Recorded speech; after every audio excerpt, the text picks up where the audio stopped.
Today I'm going to show you one more way to use up your scraps, and that is a paper weaving technique or paper braiding. So I don't know if you can tell, this is the Garden Lane Designer Series paper that went with the Magnolia set, and I have plenty of these scraps left over because cards are 5.5 at most long, and so 5.5 times 2 is 11, so you have a lot of 1-inch strips. So I just cut those 1-inch strips into 1/2-inch strips, 12 inches long, and then I weaved them together. And you can see I chose 4 different strips for this. I don't like it. You don't want to use 4 different patterns. You just want to use 2 different patterns. And since paper is double-sided, look, I've actually, this is a striped pattern, so they look different because these are just green, but these have 2 different colors. But it's really all from the same piece of paper. So to get started, you're going to flip them over so that they alternate. You're going to have basically them going like this. So you will also need some liquid glue. And this is so super simple. It really is. So we're going to start here by putting just a touch of glue. Again, I'm almost out of glue, so it always wants to give me a little trouble coming out at first. And then I'm going to line this up so that this edge meets this edge and this one meets that edge. It's going to be a 90-degree angle. I put a little bit too much glue on there, so excuse me while I clean up my surface. So there we have that. The next one, I'm going to put a little spot of glue right here. Probably should have gotten a new thing of glue out for this. And I'm going to line it up so that this edge is flush and that these edges are together. So if they're together, that means they're perpendicular to this first piece. They're parallel to each other. They'll be good to go. And then I'm going to put a little spot of glue right here. So getting it started is the part where you need to take the most care. Oh, this glue is driving me nuts. But I really only need this one more little piece of glue. Oh, here we go. Right here. And so I'm going to lay this down. Again, I want to push it all the way to the edge, and these will line up and be right stacked together. And that's the gluing that you need to do. I'm going to hang my glue upside down in my little holder. I'm going to show you how to make this holder at some point. And now it's a matter of folding. So you're going to take this piece, this rightmost outer piece, and you're going to fold it over so that the edge comes right next to the edge of this other one that's on the left. And then you're going to work on the opposite side, always working on the outer one. And you're going to do the same thing over and over again. So now I turn this one. I don't think I've tried this pattern yet either, these 2 particular papers. I've done a few of these.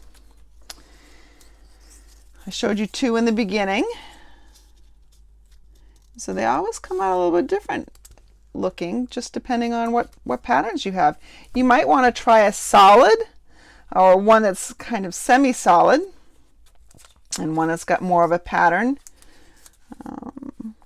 These both have patterns, but they're so vastly different that it works. What you don't want to use is cardstock, because the cardstock is not going to be as pliable. It's not going to fold as well. So you just keep moving on down. Just as simple as braiding hair. Except for if you're braiding your own hair, you can't see yourself doing it very well. You probably do a great job, but I always feel better when I can see what I'm doing. I have short hair now, so I can't really braid anyways. And I have no daughters, so I can't braid their hair. That's the kind of thing that moms of boys do miss out on. I do wish sometimes I'd had a girl just for that reason. But you know what? Then I'd have to be buying them all sorts of cute little outfits and nah, I'm good. I was a teacher for many years, and so I know how expensive teenage girls can be too, so I'm happy with the boys I had. And my son has got a serious girlfriend right now, and so, you know, it's kind of like having a daughter, sort of. I bought her a hairdryer for Christmas. Could never buy my sons a hairdryer. Although I'm pretty sure my older son does like to use one on occasion. You know, you got to get your hair just right. So, see, I'm still just going back and forth, just trying to take care to make it as flush as possible. And, you know, it's always going well as long as these line up. Now, you do want to use the 12-inch strips if you want to make this piece long enough to fit across a standard card. If you're going to do the card in portrait form, then you don't need it quite as long to start with. Obviously, just use the scraps you have up. Now, we're done here, and I don't actually have to glue this down. It might be easier working on it right now, but it's not something that you have to do. So I'm going to take another piece of card, and this is Petal Pink, which goes with this right here. I'm going to border it a little bit. I could put on a full piece of the Mossy Meadow, which is this color right here, but you know what? You can cheat and make cute little strips, and it'll give the impression of a faux layer. So again, using up some scraps. So what I'm going to do is I'm going to pull out my tear and tape, find the end here, and I'm going to lay down 2 strips. So this is about 1.5 inches wide. So I want to take that into consideration when I'm laying down my strips. Okay, so there I have my strips laid down, and I'm going to lift off the backing, and I'm going to try to get this straight without getting my head in the frame. Okay, if you want to use your bone folder to make those creases extra sharp, you can. And then I want to add these little strips, this little faux layer. So I'm going to go ahead, see what having my glue upside down does? It makes it come out when I want it to. Just run a little bit of glue, just a thin bead, right along the edge. And then I'm going to put this down right along the edge. So it looks like there's a mossy meadow layer under there, but there's not.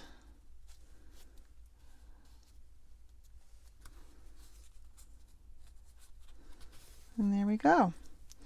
So there's the front, there's a focal point. Well, it's not really a focal point, but there's the design on the front of the card. You could stamp the background. You could make the background have a little bit more texture if you wanted to. What I'm going to do now is trim off. Oh, look, this card layer had already been in use. Look, that's another piece of braided element right there. Well, looks like this is just a show and tell one then. Silly me.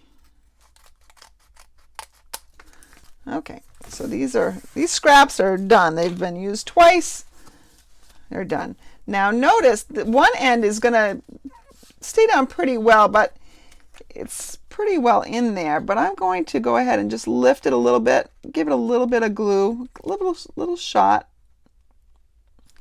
I am really at the end of this, but I will see if I can try to get as much out as possible. And I'm going to lay down this piece. It's just these ends that you have to worry about. Okay.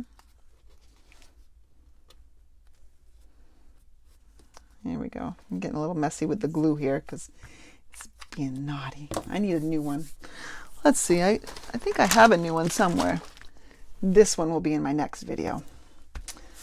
But there you have it. There's your card front. And then maybe you want to add an element. Got a little flower. I've just stamped a magnolia in Memento black ink and colored it with my blends, my petal pink and my mossy meadow blends, and cut it out with the stitched shapes die.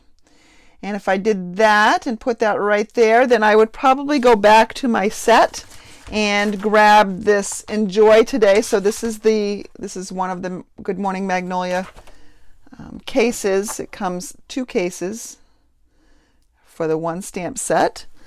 I'm going to grab my Mossy Meadow ink.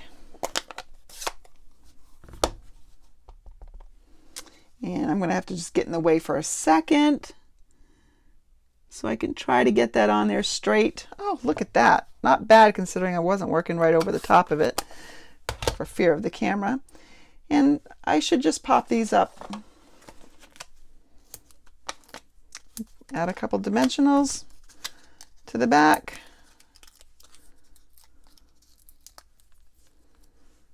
And there we go, a sweet little card. And this actually might just be a card layer. I'm not exactly sure what size it is. Oh, it was meant to layer onto a card. So you could lay it onto here. I'd probably layer it onto a white piece of paper just to make it a little bit more feminine. A white card, that is. I think I actually have a card here. Of course, I got something on the back, so it's not going to lay down nicely.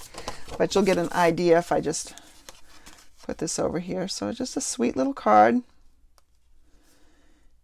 And just, again, another way to use up some scraps. I used a scrap here. I used the scraps for these borders, and I used scraps for the braid. So go ahead, make your own scraptastic card and post it by New Year's Eve at midnight, or I guess that would be then New Year's Day. When the clock strikes 2021 for the year, the deadline is passed. So get those cards in, post them. I'm looking forward to seeing them.